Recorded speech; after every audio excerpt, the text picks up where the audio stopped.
집사님들의 너무 은혜스러운 찬양 감사드립니다. 이렇게 은혜스러운 찬양 뒤에는 말씀을 하는 게 참 부담스러워요. 왜냐하면 받은 은혜를 이제 잘해야 제가 본전인데 혹시 까먹으면 설교를 잊으시고 유튜브에 올라간 특송을 다시 한번 들어주시기 바랍니다. 오늘 표적 시리즈 이제 7번째 중에 6번째 시간입니다. 요한복음 9장 1절에서 12절 말씀인데요.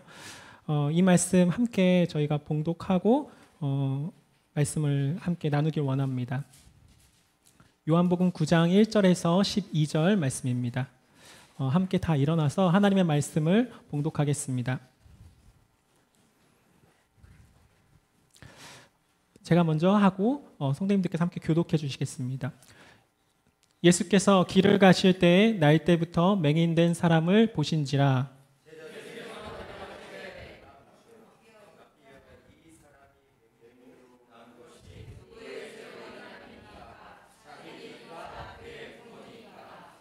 예수께서 대답하시되 이 사람이나 그 부모의 죄로 인한 것이 아니라 그에게서 하나님이 하시는 일을 나타내고자 하심이라.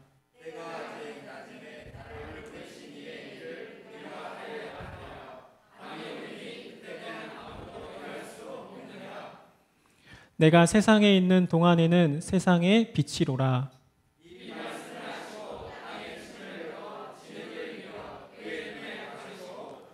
이르시되 실로암 못에 가서 씻으라 하시니 실로암은 번역하면 보냄을 받았다는 뜻이라. 이에 가서 씻고 밝은 눈으로 왔더라.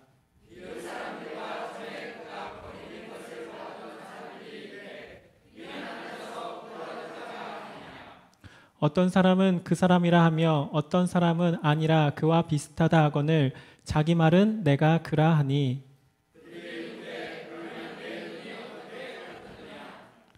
대답하되 예수라 하는 그 사람이 진흙을 이겨 내 눈에 바르고 나더러 실로암에 가서 씻으라 하기에 가서 씻었더니 보게 되었노라.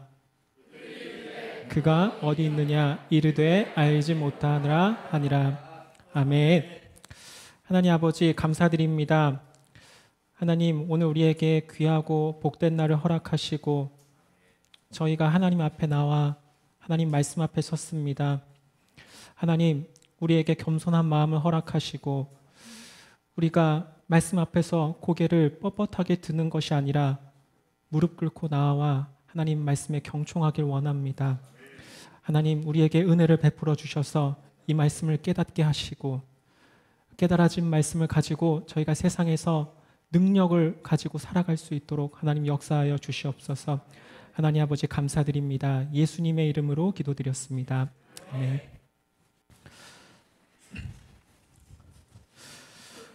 저는 그 지난 설교 시간에 38년 된 병자의 이야기를 하면서 말씀에 대한 교훈을 함께 나누었습니다.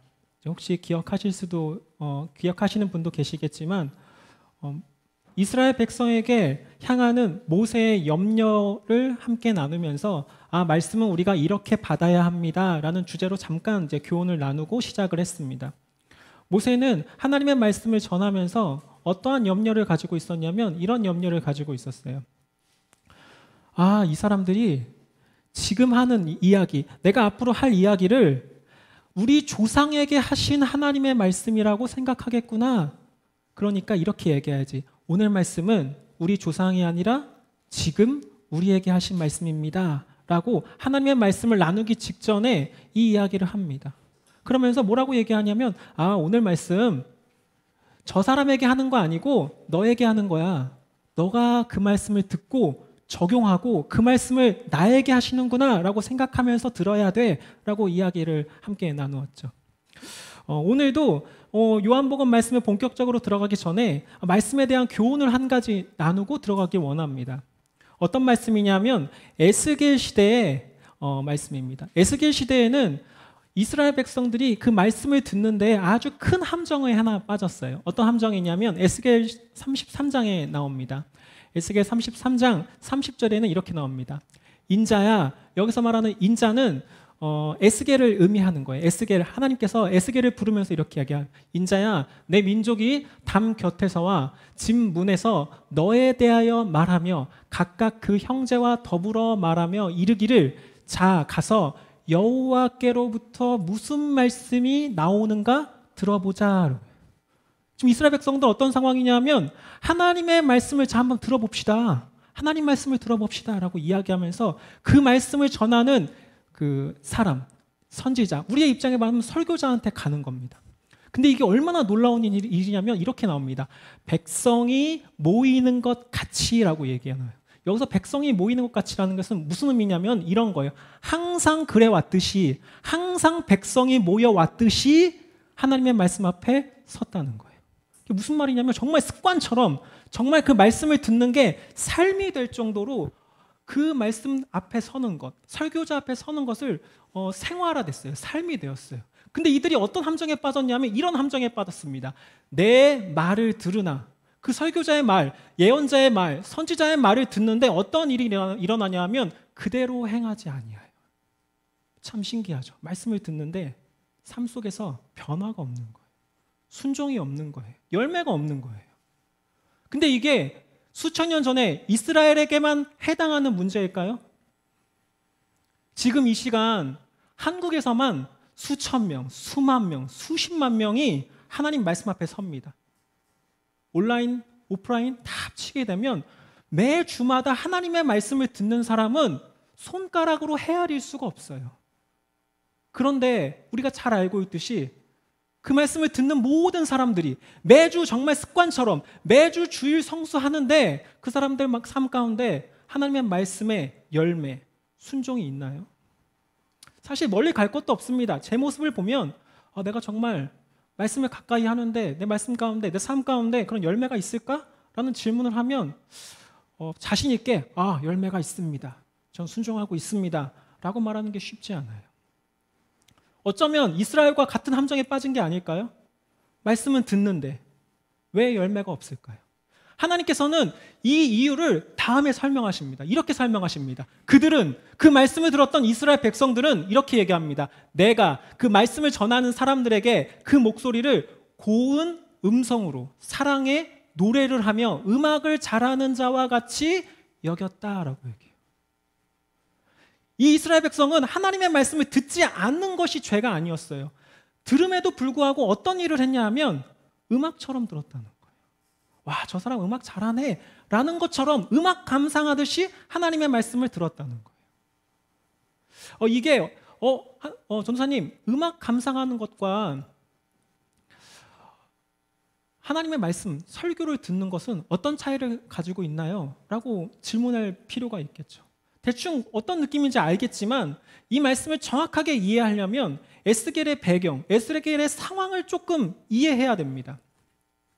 에스겔은 어떤 일이 있었냐면 바벨론, 이스라엘 백성들은 바벨론의 포로로 끌려가요. 포로로 끌려가는데 1차와 2차에 끌려갑니다. 그런데 이 에스겔은 1차와 2차 사이에 벌어진 일입니다. 그래가지고 한 5년, 한 수년이 지나고 나서 너희들이 이렇게 바벨론의 포로에 끌려간 거는 너희 죄 때문이야. 네 삶 가운데 우상숭배가 있잖아 라고 하면서 에스겔이 강력하게 책망을 해요. 그리고 그 책망의 메시지 뒤에 또 이렇게 얘기합니다. 다가올 하나님의 심판에 대해서 이야기합니다. 앞으로 하나님께서 심판하실 거야. 너 조심해야 돼. 그 심판의 메시지로 경고를 합니다. 그래서 에스겔의 초반부에 에스겔을 부르시고 이스라엘의 죄를 고발하시고 그리고 12장부터 33장까지 하나님의 심판 메시지가 쭉 나열돼요. 그리고 나서 아까 방금 읽었던 에스겔 33장이 나옵니다. 그러면 우리가 생각해 봤을 때 하나님께서 강력하게 책망하고 계세요. 강력하게 너의 죄를 고발하고 계시고 하나님의 심판에 대해서 경고하고 계세요. 그러면 어떻게 들어야 되나요? 이스라엘 백성들이 그 말씀을 들으면 어떻게 들어야 되나요? 그런데 이스라엘 백성들은 그 말씀을 음악처럼 들었다는 거예요. 와, 저 사람 참 말 잘한다. 와, 저 사람 예화가 진짜 멋진데? 와, 저 사람 너무 감동적이야. 와, 저 사람 지루하지가 않아. 내가 1시간에 들었는데 지루하지 않아. 라고 하면서 음악 감상하듯이 들었던 거예요. 지금 자기 문제, 자기 죄 문제를 얘기하는데 그렇게 들을 수 있나요? 우리가 여기서 아주 중요한 걸 생각할 수 있습니다.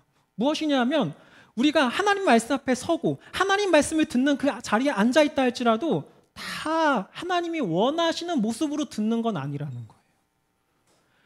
이 에스겔의 이야기를 통해서 하나님께서는 무엇을 원하셨냐면 하나님의 책망 가운데 그 이스라엘 백성들이 맞습니다. 하나님, 제가 잘못했습니다. 하나님께서 말씀하시는 그 책망 다 맞습니다. 무릎 꿇고 눈물을 흘리고 가슴을 치면서 하나님께 나와야 됐는데 이들은 그렇게 듣지 않았다는 거예요. 그래서 우리는 이 생각을 해야 돼요. 지금 내가 하나님 말씀 앞에 섰다라고 만족하는 것이 아니라 내가 정말 하나님의 말씀을 하나님께서 원하시는 모습으로 듣고 있는가 그렇지 않는가라고 생각해야 돼요. 조금 표현하면 하나님께서 책망하시면 저희는 책망으로 들어야 돼요. 하나님께서 은혜를 얘기하시면 저희는 거기에서 은혜를 발견하고 은혜로 들어야 돼요. 근데 책망하시는데 사랑과 은혜를 얘기하면 뭔가 안 맞는다는 거예요. 제가 오늘 이 이야기를 하는 이유는 오늘 제가 함께 읽었던 요한복음 말씀이 우리 마음대로 읽기 너무나 쉬운 본문이기 때문이에요. 하나님께서 원하시는 모습이 있고 하나님께서 하시는 메시지가 있는데 그냥 우리가 좋아하는 모습으로 읽기가 너무 쉽다는 거예요. 이 말씀을 간단하게 결론적으로 이야기하면 예수님은 빛이십니다 라는 메시지예요. 그러니까 모든 표적이 그렇죠. 예수님은 누구십니까? 예수님은 누구십니까? 그래서 저는 어떻게 살아야 됩니까? 그래서 저에게 예수님은 어떤 분이십니까? 그래서 예수님 만나기 전과 후는 저는 어떻게 달라져야 합니까? 이런 메시지를 표적을 담고 있죠. 그러니까 결론을 얘기하면 예수님은 빛이십니다라는 거예요. 그래서 사람들이 이걸 가지고 어떻게 일반적으로 생각하냐면 이렇게 얘기합니다. 여러분의 삶이 어둠이죠. 캄캄하시죠. 여러분의 한번 삶을 생각해 보세요. 정말 칠흑과 같은 어둠이지 않으신가요? 그런데 예수님은 빛이십니다. 오늘 말씀을 보면 예수님은 빛이라고 말씀하세요. 이때 이 맹인, 이 소경은 예수님께 저 좀 살려주세요라고 말하지 않았는데도 예수님이 찾아오십니다. 너무나 하나님의 은혜가 너무나 놀랍지 않습니까? 우리의 인생 유일하신 빛이신 주님께 나아옵시다 라고 이야기합니다. 너무 은혜스럽죠. 너무 은혜. 와, 아멘. 근데 우리 말씀 한번 생각해 볼까요? 이 말씀이 정말 이렇게 희망과 기대와 소망을 품게 하는 메시지인가요? 분명 오늘 말씀은 빛이신 예수님으로서 우리에게 희망과 소망과 기대를 품게 합니다. 그렇지만 기억해야 되는 것은 그것이 하나님께서 원하는 1차적인 목적은 아니에요. 이것을 듣고 이 사람이 정말 하나님의 은혜를 경험했으면 좋겠어 라고 1차적인 목적은 그것은 아니에요. 결론부터 얘기하면 뭐냐 하면 하나님께서는 이 메시지 속에 아주 강력한 책망의 메시지를 담고 있어요. 이 예수님께서는 소경을 안식일 날 고치십니다. 그 뒤에 보면 소경이 안식일 날 고치세요. 그런데 아까 제가 잠깐 설명드렸던 것처럼 소경이 예수님께 길을 가는 중간에 예수님 부른 게 아니에요. 대부분 이런 일들이 일어나죠. 다윗의 자손이요 라고 부르죠. 그런데 예수님께서는 그러지 않으세요. 그 1장을 보면 어떻게 시작하냐면 예수님이 길을 쭉 가시다가 제자들과 쭉 가십니다. 근데 여기에 소경을 봐요. 그래서 갑자기 가던 길에 멈추시고 소경을 딱 보세요. 그럼 제자들이 예수님 따라가고 있다가 예수님 발길에 멈추시니까 뭐지? 이렇게 보다가 예수님이 누굴 보시는 거야? 예수님이 의도적으로 지금 소경에게 이야기를 하세요. 그러니까 지금 예수님이 이것을 통해서 무언가를 제자들에게 알려주길 원하셨던 거예요. 그러면서 오늘 읽은 본문 말씀 12절 끝나고 바로 13절에 어떤 일이 일어나냐 하면 바리새인이 논쟁합니다. 예수님과 논쟁해요. 당신이 뭔데 도대체 안식일에 이런 기적을 행하느냐라고 얘기해요. 그래서 쭉 바리새인과 논쟁을 합니다. 근데 그 논쟁의 결론 부분이 9장 40절, 41절에 해당하는데 이 결론이 이렇게 나옵니다. 9장 40절. 이 이야기의 결론입니다. 이렇게 나옵니다. 바리새인 중에 예수와 함께 있던 자들이, 그러니까 예수님과 꾸준히 논쟁하고 있다가 이렇게 얘기하는 거예요. 예수님의 말씀을 가만히 들어보니까 이거네 라고 했던 바리새인의 느낌이 뭐였냐면 우리도 맹인인가 라고 해요. 예수님과 쭉 한 30절 정도 되는 논쟁을 쭉 하니까 바리새인이 내린 결론이었어요. 지금 가만히 생각해 보니까 예수 당신이 내가 맹인이라고 얘기하는 것 같은데 지금 나보고 맹인이라고 얘기하는 거야? 라고 이야기했다는 거예요. 지금 이게 이야기의 결론이에요. 그러니까 예수님은 무슨 얘기를 하고 싶으셨냐면 그 소경의 아픈 삶을 헤아리시고 그 아픔 가운데 건지시는 일도 있었지만 가장 중심에 한편으로는 어떤 일이 있었냐면 유대인에 대한 책망의 메시지를 담고 있어요. 너 맹인이야. 근데 이게 요한복음만 그러는 게 아니라 복음서 전체를 보면 이 맹인에 대한 이야기가 책망의 메시지와 사실 연결되어 있어요.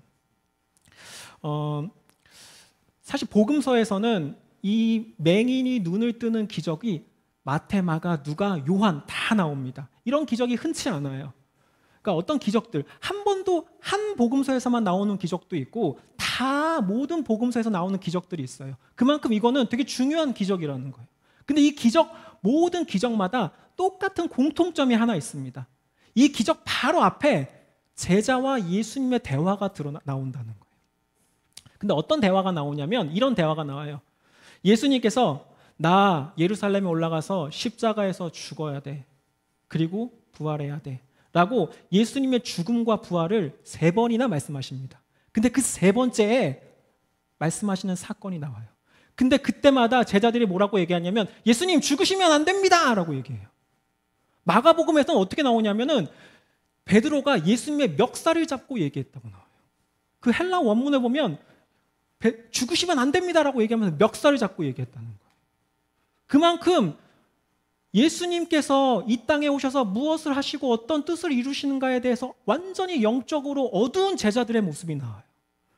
그리고 누가복음에서 어떤 이야기가 나오냐면 야고보와 요한이 얘기합니다. 그 사건 다음에 주님 저 예루살렘 올라가시면 한 자리 차지하시면 저를 좌편에 저를 우편에 놓게 해주세요 라고 이야기가 나오고 소경이 눈을 뜨는 기적이 일어납니다. 예수님은 어떤 말씀하시냐면 이런 거예요. 너 십자가를 져야 되고 부활해야 된다는 예수님의 메시지에 거절하는 너희들이 소경이야 라고 얘기해요.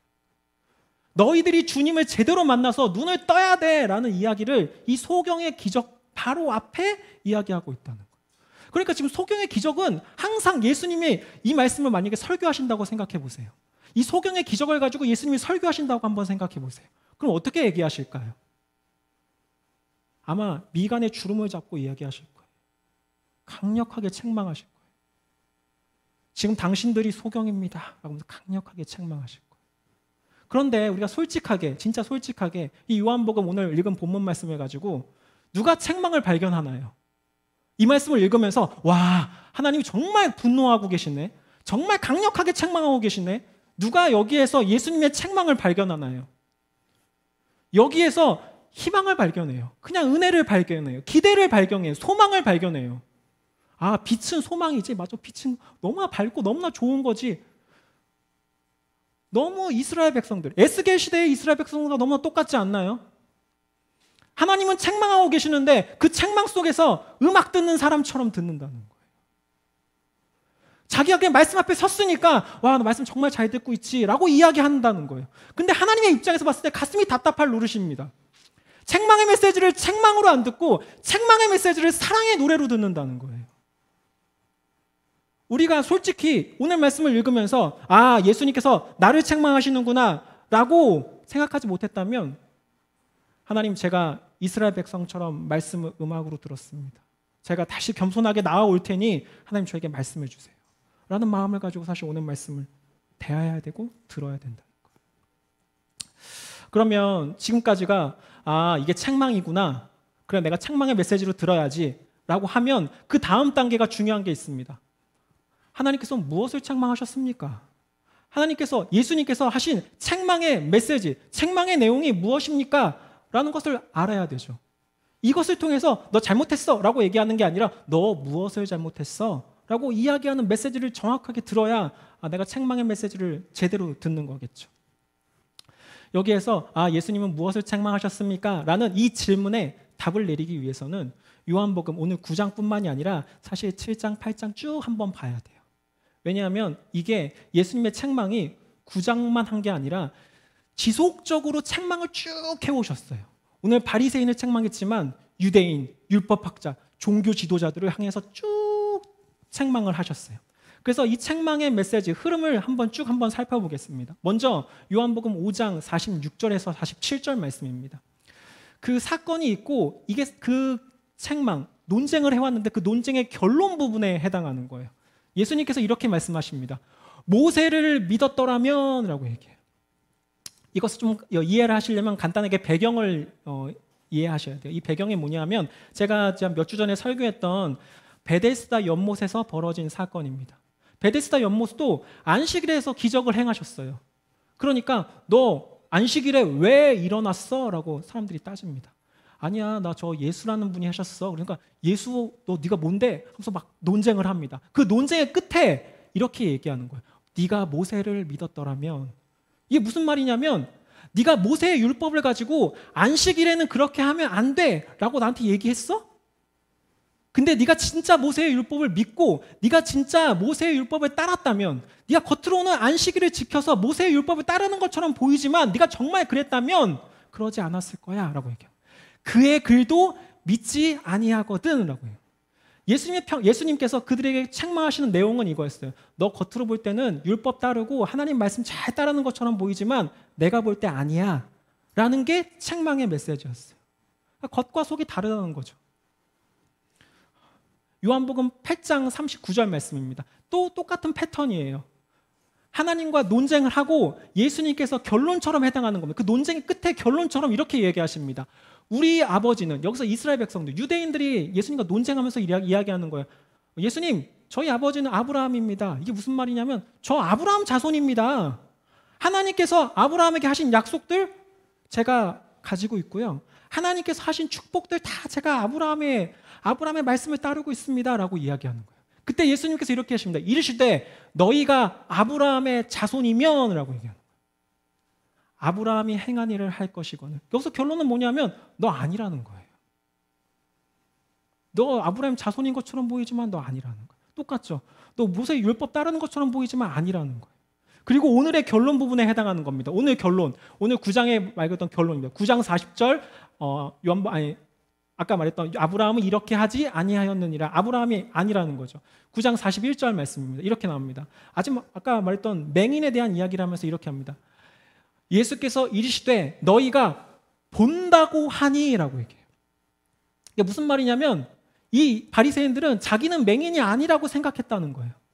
예수님, 저는 보는 사람들이에요 라고 생각했다는 거예요. 그럼 여기 어떤 말이 깔려있나요? 네가 본다고 하니 너 사실 아니야. 그러니까 똑같은 이야기를 계속 예수님이 하고 계시죠. 여기서 책망의 메시지는 뭐냐 하면 이런 거예요. 네가 겉으로는 정말 하나님 말씀 잘 따르는 것처럼 보이지, 너가 겉으로 볼 때 정말 신앙생활 잘하는 것처럼 보이지, 너가 정말 주님 잘 따르는 것처럼 보이지, 그런데 예수님인 내가 볼 때는 너 아니야.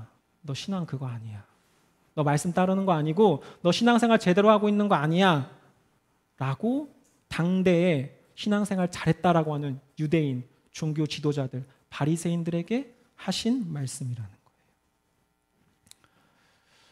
그럼 우리 여기에서 사실 한 가지 더 생각해 볼 게 있습니다. 왜냐하면 그 당시의 유대인들은 남들이 다 봤을 때 와, 저 사람 정말 신앙생활 잘하고 저 사람 정말 하나님 말씀 잘 따르며 살아가는구나 라고 생각했어요. 그래서 저희 앞에 지도자로 세웠어요. 지도자 아무나 세우는 거 아닙니다. 유대인들 아무나 거기에서 하는 거 아니에요. 바리새인들 아무나 그러는 거 아니에요. 바리새인 앞에서 하나님 말씀을 배웠어요. 사람들이 다. 그만큼 세상 사람들은 봤을 때는 와, 저 사람 참 신앙생활 잘하네 라고 생각했다는 거예요. 근데 예수님은 아니라고 하셨어요. 그러면 우리가 무슨 생각하냐면 뭔가 기준이 다르네. 나는 저 사람 신앙생활 잘한다고 생각하는데 예수님 보시기에는 아니네. 뭔가 기준이 다르네. 이게 문제는 뭐냐 하면 다른 사람을 평가하는 좋은 기준을 가집시다라는 이야기를 하는 게 아니라 내 삶을 보는데, 내 삶의 평가를 보는데 나는 신앙생활 잘한다고 생각할 수 있는데 예수님 보시기에 너 아니야 라고 말할 수 있기 때문에 이 예수님의 기준이 무엇인가를 잘 알아야 돼요. 여러분, 한평생 신앙생활을 쭉 해왔는데 저 주님 잘하고 왔죠? 라고 얘기해서 참 주님의 칭찬을 기대하고 왔는데 너 아니었어. 너 아니었어. 라고 그러면 얼마나 답답할 노릇이고 얼마나 기가 막힌 노릇입니까? 그럼 우리가 예수님의 기준을 알아야 돼요. 이 요한복음에서 어떤 모습을 딱 꼬집으면서 이게 예수님의 기준이야 라고 하는 거예요. 1차적으로는 야, 안식일 지켜야 돼. 나 아브라함의 자손이야. 성경의 말씀을 잘 아는 게 기준은 아니었죠. 세상 사람들은 그걸 보고 와, 저 사람 잘한다고 생각했는데 예수님은 그런 기준이 아니었어요. 그 기준을 제시한 사건이 있습니다. 그 사건은 뭐냐면 이 오늘 읽은 말씀 9장 바로 앞에 있는 8장의 사건이에요. 현장에서 가늠하다 붙잡힌 여인의 이야기입니다. 현장에서 가늠하다 붙잡힌 여인의 이야기가 우리는 잘 알고 계세요. 그 사건은 다 잘 알고 계세요. 오늘 읽은 사건도 잘 알고 계시죠. 그런데 예수님은 어떻게 생각하셨냐면 현장에서 가늠하다 붙잡힌 여인과 오늘의 본문을 연결시키세요. 왜냐하면 이거를 연결시켜서 생각해야 된다는 거예요. 근데 우리는 이것만 알고 이것만 아는 거예요. 그러니까 하나님께서 진짜 의도했던 이 두 가지 사건을 통해서 진짜 의도했던 내용은 파악하기 힘든 거예요. 현장에서 가늠하다가 한 여인이 잡힙니다. 율법학자 바리새인들이 그들을 끌고 와요. 그러고 나서 예수님께 이렇게 얘기합니다. 모세의 율법에 따르면 돌로 쳐서 죽이라고 하는데 어떻게 할까요? 똑같죠. 하나님의 말씀을 이야기하고 모세의 율법을 이야기하는 바리새인들입니다. 그때 예수님이 이렇게 얘기하시죠. 죄 있는 자만 던져라. 그럼 우리가 이 말씀을 생각할 때 책망하지 말라는 건가? 누군가의 죄를 이야기하지 말라는 건가? 내가 의인이었을 때만 그 사람의 죄를 지적할 수 있는 건가? 그러면 죄를 지적 못해도 문제고 죄를 지적해도 문제예요. 난 의인이라는 거니까요. 하나님께서 분명히 책망하라고 얘기하시죠. 누군가 잘못하면 두세 사람과 함께 가서 책망하라고 얘기하시죠. 그럼 이 말씀을 어떻게 해석해야 되나요? 어떻게 받아들여야 되나요? 이 말씀은 아까 말씀드렸던 오늘 본문하고 연결시켜야 돼요. 왜냐하면 예수님께서는 이 말씀을 하시면서 이 사건 바로 뒤에 이 현장에서 가늠하다 붙잡힌 여인과 막 논쟁하시면서 이스라엘 백성 이야기합니다. 예수께서 또 말씀하여 이르시되, 여기서 또라고 얘기해요. 지금 이야기는 현장에서 가늠하다 붙잡힌 여인의 사건과 연장선상에서 일어나는 일이라는 거예요. 지금 그 청중이 지금 이 말씀을 또 듣는 거예요. 그래서 이렇게 얘기합니다. 나는 세상의 빛이니. 갑자기 뜬금없죠. 왜 갑자기 세상의 빛이, 예수님이 빛이시라는 얘기가 9장에 처음 드러나는 게 아니라 갑자기 8장에서 나와요. 그러면 예수님은 9장을 읽으면서 우리가 9장을 똑 떼어놓고 9장을 생각하는 게 아니라 얘네들은 8장을 읽은 사람이 9장을 읽을 거라고 당연히 생각하시겠죠. 지금 9장을 읽으면서 8장에도 이야기하셨는데? 라고 생각하시겠죠. 그러면서 이렇게 얘기하시는 거예요. 오늘 본문하고 얘기하면서 이 사람들 율법을 따르고 현장에서 붙잡혀가지고 돌로 쳐 죽이라는 율법을 이야기하는 이들이 아까 말했던 겉으로는 율법을 잘 지키는 것처럼 보이지만 속으로는 아니었어 라고 이야기했던 사람들이죠. 근데 이 사람들은 어떻게 얘기하면 이렇게 얘기합니다. 특징은 예수님을 핍박하고 그 여인을 핍박하는 모습을 보여주면서 예수님께서 이들의 모습을 고발하신다. 가만히 생각해보면 이 이야기가 말이 안 되는 것을 알 수 있어요. 왜냐하면 예수님은 하나님의 율법을 딱 보자마자 어떻게 생각하냐면 하나님께서는 하나님 사랑하고 이웃 사랑하라고 이 율법을 주셨구나 라고 예수님은 생각하셨어요. 그게 하나님의 의도고 하나님의 목적이었어요. 근데 하나님을 사랑하고 이웃을 사랑하는 율법을 입으로 얘기하면서 하나님을 사랑하는 데 실패하고 이웃을 사랑하는 데 실패하는 거예요. 그러니까 이 얘기죠. 너 지금 입에서 율법 얘기하고 있지? 근데 네 모습을 봐. 사랑이 없는데 무슨 소리 하는 거야. 너 제대로 믿는 거 아니야 라고 얘기하는 거예요. 네가 정말 모세의 율법을 믿었더라면 나를 믿었을 것이고 나를 사랑했을 거고 네가 정말 모세의 율법을 따랐다면 그 여인을 사랑했을 거야 라고 얘기하는 거예요. 제가 이제 이 말씀을 하면서 참 이해하기가 어려워요. 뭐 어떻게 이걸 해야 되나 생각을 하는데 제가 지나가면서 어떤 상황을 보고 참 이 말씀과 연관되는 내용이 있었어요. 무슨 말이냐면 제가 좀 간접 흡연, 담배 연기를 별로 안 좋아해요. 담배를 안 피니까 간접 흡연을 보통 안 좋죠. 어떤 사람은 담배를 피는 사람도 남이 피는 담배 연기는 안 좋다고 얘기하는데 안 피는 사람은 말할 것도 없죠. 그리고 특별히 참을 수 없으니까 펴야 되는 곳은 괜찮은데 흡연 금연구역 하는데 피는 사람들은 너무 싫어요. 버스 정류장 이러면은 피지 말아야 되는데 거기서 피는 사람들은 너무나 싫죠. 그래서 이러고 있는데 막 한때는 제가 집에서 계속 막 화장실에서 아래층에서 담배를 피니까 너무 막 화가 막 나고 이 간접히면 화가 나서 막 마음에 벼르고 있었습니다. 이 사람 만나기만 하면 내가 어떻게 얘기해 줄까? 내가 정말 이 사람을 위해서 정말 합리적이고 정말 말 못할 이유를 딱 준비해서 내가 버벅대지 말고 설명해야지. 그래서 버스 정류장 지나가면 담배 피는 사람은 막 이 사람들 어떻게 얘기할까?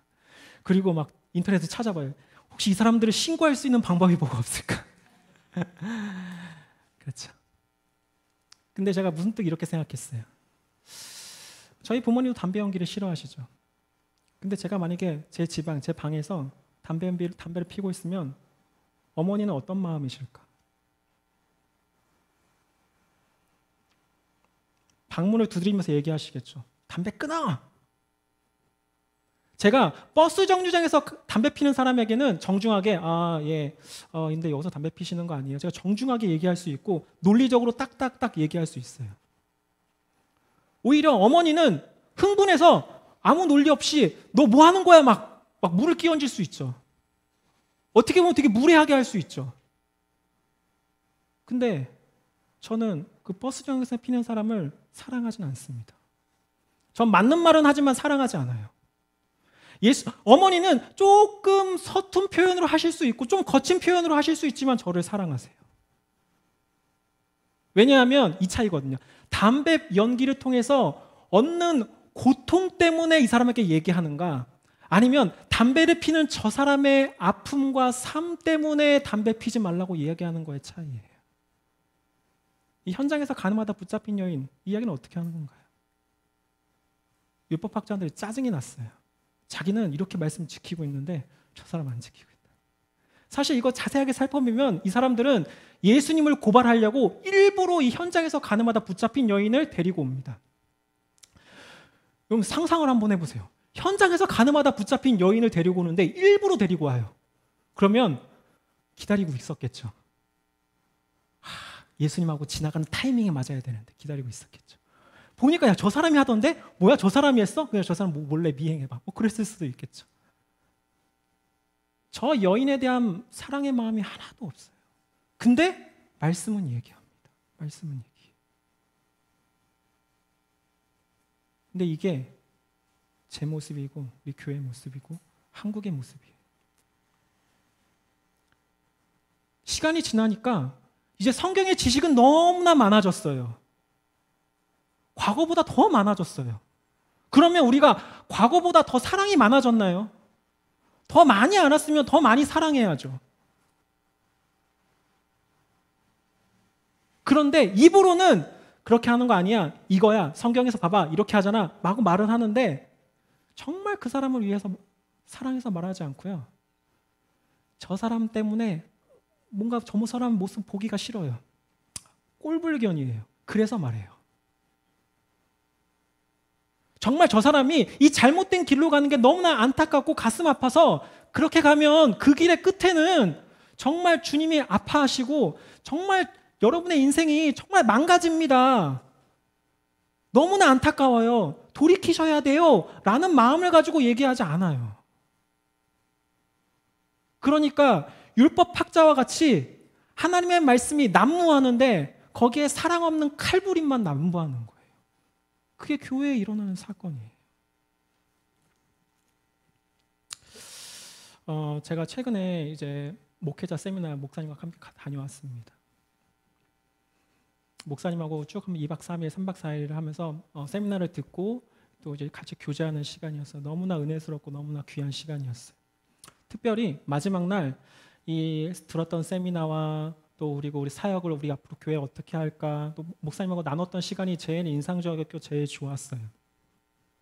그때 막 이런저런 이야기를 하다가 제가 갑자기 흥분해서 제가 요즘에 최근에 좀 너무나 힘들어하는 사람에 대해서 이야기했어요. 목사님, 제가 이 사람 때문에 너무나 힘듭니다. 저는 믿지 않는 사람이 좀 잘못하는 거는 참을 수 있어요. 믿지 않는 사람이니까. 그리고 내가 이 사람을 용서하고 섬기면서 예수님을 드러낼 수 있으니까 제가 참을 수 있어요. 근데 제가 제일 못하는 거는 그러지 말아야 되는데 그러는 사람 보면 저 너무 못 참아요.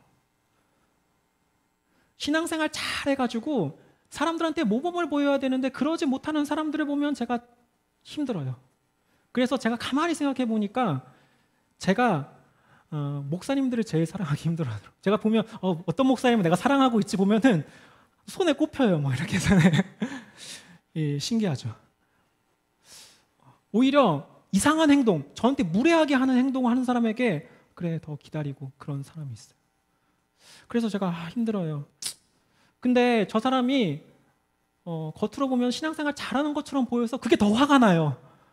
남들도 저처럼 저 사람 잘못하고 있어요 라고 생각하면 모르겠는데 남들은 다 좋다고 생각해요. 그게 더 싫어요. 자기는 괜찮다고 생각하고. 근데 제가 그 사람 얘기를 다 들어보면 왜 예수님이 안 느껴지지? 저는 그 사람이 몇 년 다녔든 교회를 몇 년 다녔든 별로 상관없습니다. 근데 주님이 안 느껴져요. 너무 화가 나요.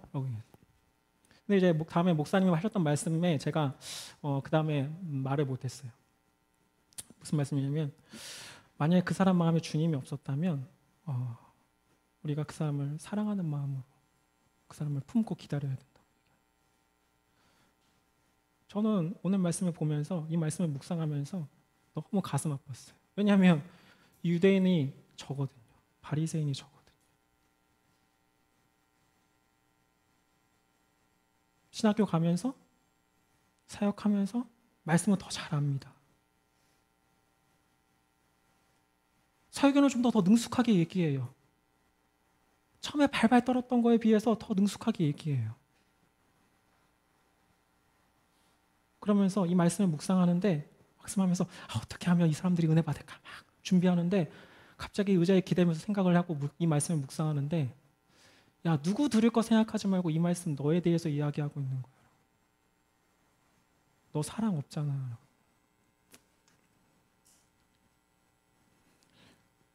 저 전도사입니다. 저 사역자입니다.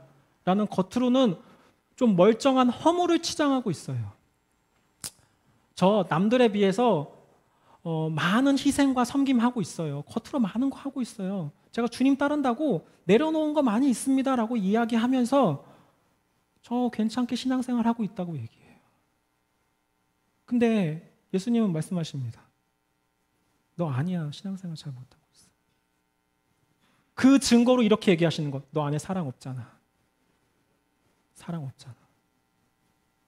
아니요. 저 요한복음 무슨 말씀인지 다 아는데요. 아니, 그거 말고 사랑 없잖아. 저는 우리 교회가 주님의 사랑이 풍성해졌으면 좋겠어요. 작년에 1명 제가 사랑했다면 올해는 2명 사랑했으면 좋겠어요. 제가 이 사람을 작년에는 이만큼, 어제는 이만큼 사랑했다면 오늘은 이만큼 사랑했으면 좋겠어요. 그래야 주님이 잘했어. 신앙생활 잘하고 있는 거야. 너 말씀 잘 지키고 있는 거야. 너 나 사랑하는 거야. 너 제대로 믿고 있는 거야.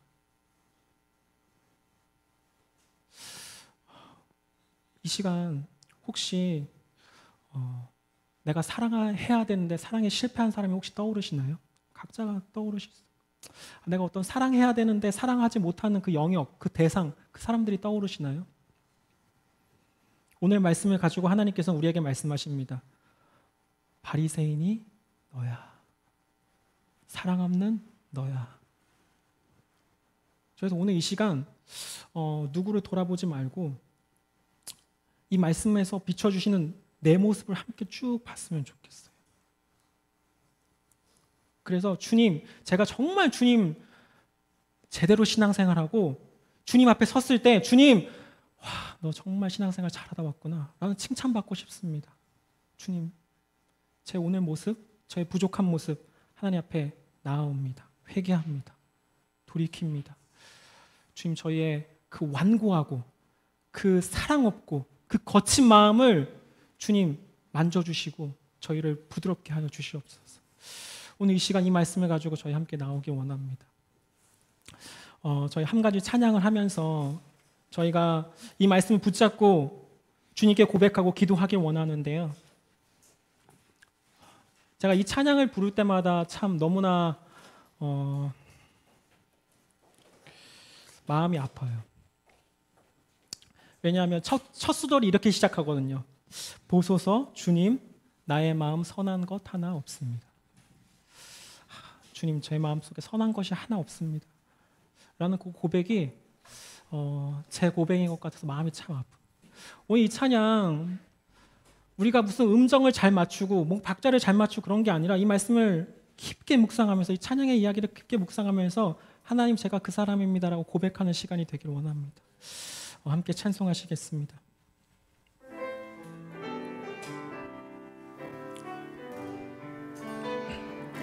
보소서 주님, 나의 마음을 선한 것 하나 없습니다.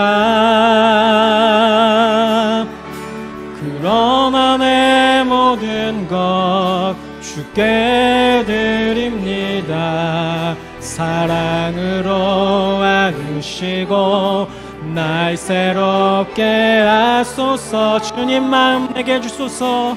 주님 마음 내게 주소서. 내 아버지, 주님 마음 내게 주소서. 나를 향하신 주님의 뜻이 이루어지도록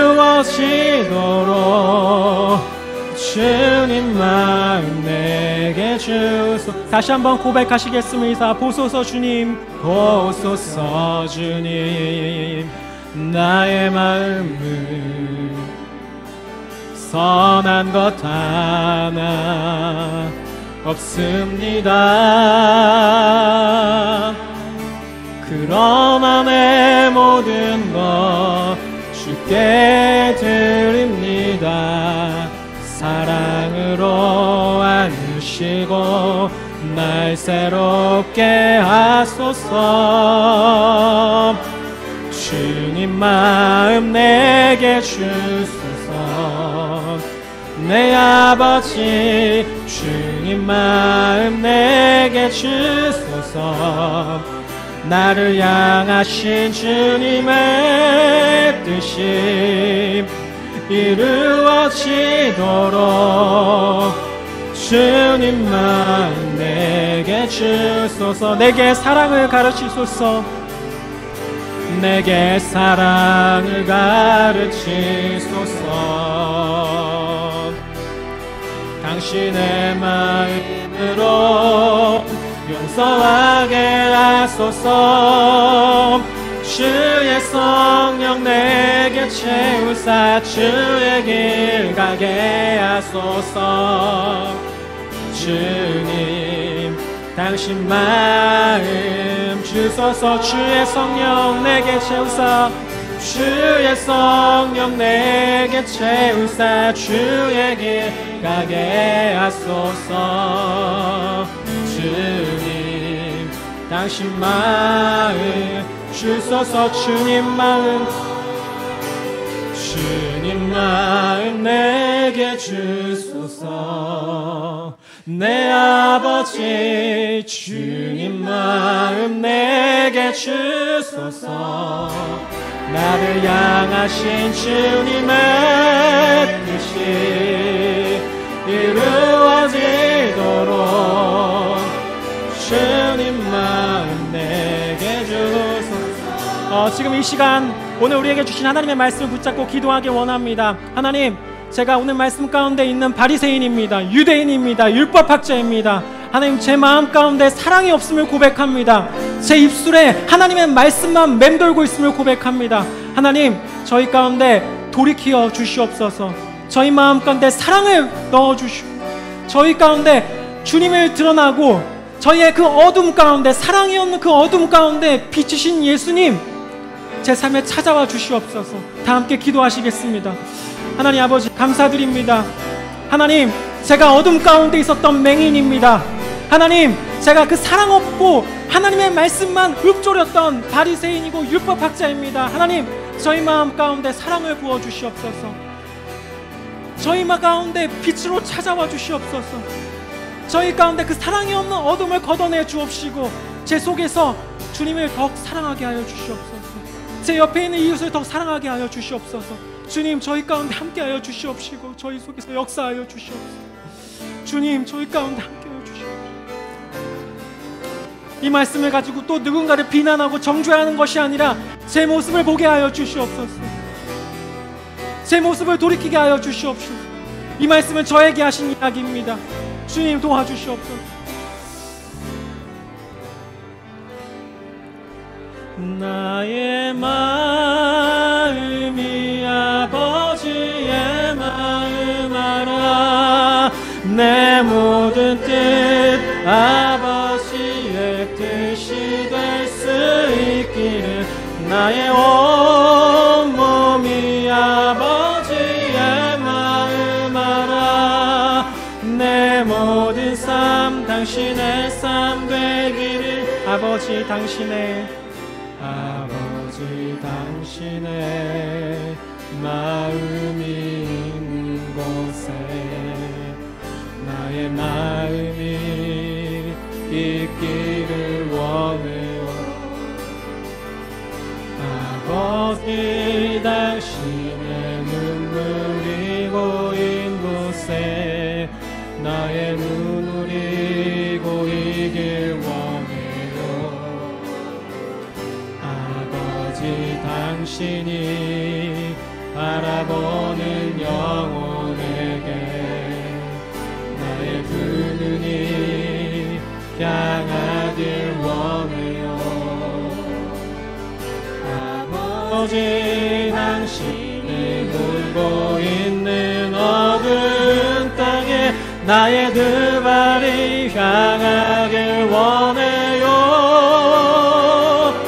나의 마음이 아버지의 마음 알아. 내 모든 뜻 아버지의 뜻이 될 수 있기를. 나의 온 몸이 아버지의 마음 알아. 내 모든 삶 당신의 삶 되기를. 나의 마음이 아버지의 마음 알아. 내 모든 뜻 아버지의 뜻이 될 수 있기를. 나의 온 몸이 아버지의 마음 알아. 내 모든 삶 당신의 삶 되기를. 내 모든 삶 당신의 삶 되기를.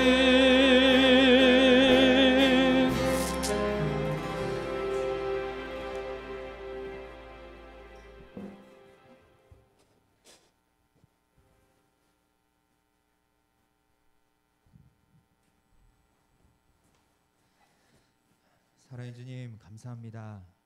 오늘 주님께서 저에게 귀하고 복된 날을 주시고 또 함께 하나님의 말씀, 거룩한 말씀 앞에 설 수 있도록 인도해 주셔서 감사합니다. 오늘 하나님의 종을 통해서 들려주신 메시지, 하나님, 우리가 귀를 기울이고 하나님의 말씀을 노래 듣는 것처럼 듣지 아니하고 그 말씀으로 우리의 삶을 진단하며 돌아보며 우리가 하나님을 어떻게 여기며 하나님의 말씀을 어떻게 여기며 살았는지를 다시 한번 돌아보게 해주셔서 감사합니다.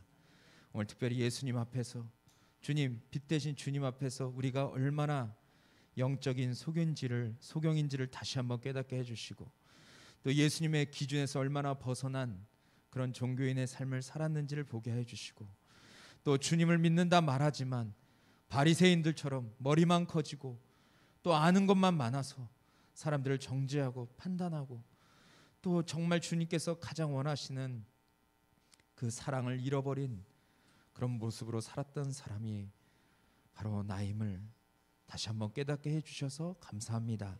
하나님, 오늘 정말 빛 대신 주님께서 우리의 삶 가운데 다시 한번 진리의 빛을 비춰주셔서 우리 안에 더럽고 추한 것들 또 주님 보시기에 참 부끄러운 것들 다시 한번 십자가에 내려놓게 하여 주시고 다시 한번 주님께서 우리를 은혜로 덮으실 때 그 은혜에 우리가 정말 힘입어 주님 앞에 나아가는 저희 모두가 될 수 있도록 축복하여 주시옵소서.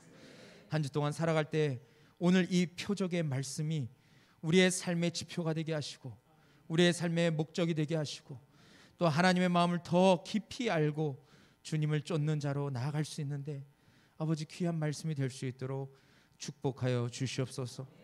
한 주 동안 살아갈 때 우리 사랑하는 성도님들 어느 곳에 있든지 무엇을 하든지 날마다 주님을 영화롭게 하고 복음을 영화롭게 하는 귀한 축복된 하나님의 통로들이 될 수 있도록 하나님 선하게 인도하여 주시옵소서. 하나님 코로나로 인해서 여러 가지 근심과 걱정과 또 많은 문제들이 여전히 산재되어 있지만 하나님 그럼에도 불구하고 우리가 정말 표적 말씀을 통해서 계속해서 예수 그리스도가 누구신지를 함께 나누고 있사오니 주님 더욱더 우리의 눈을 밝히 주님께 향하게 하여 주시고 또 날마다 생명 되신 주님을 바라보며 또 능력 되신 주님을 소망하며 한 걸음 한 걸음 주님께서 우리를 보내신 그곳에서 주의 영광을 위해서 살아갈 수 있도록 축복하여 주시옵소서. 또 하나님께서 또 우리 사랑하는 성도님 가정 가운데 또 귀한 자녀를 허락해 주신 은혜에 감사합니다. 하나님 그 생명을 주님께서 처음 계획하셨고 또한 그의 생명을 통해서 앞으로도 하나님의 뜻이 놀랍게 이루어질 것을 우리가 믿습니다. 하나님 정말 그 정원자매님 가정을 축복하여 주시고 또 특별히 그 아이가 자라갈 때 정말 하나님과 사람들에게 더 깊이 사랑받는 귀한 자녀로 또 이 세상에서 머리가 되고 꼬리가 되지 않도록 하나님께서 날마다 성령으로 인도하여 주시옵소서. 오늘도 우리에게 이렇게 귀한 예배를 허락하신 주님을 찬양하고 또 다음 주에 건강한 모습으로 뵐 것을 기대하며 우리 주 예수 그리스도의 이름 받들어 간절히 기도했사옵나이다. 아멘.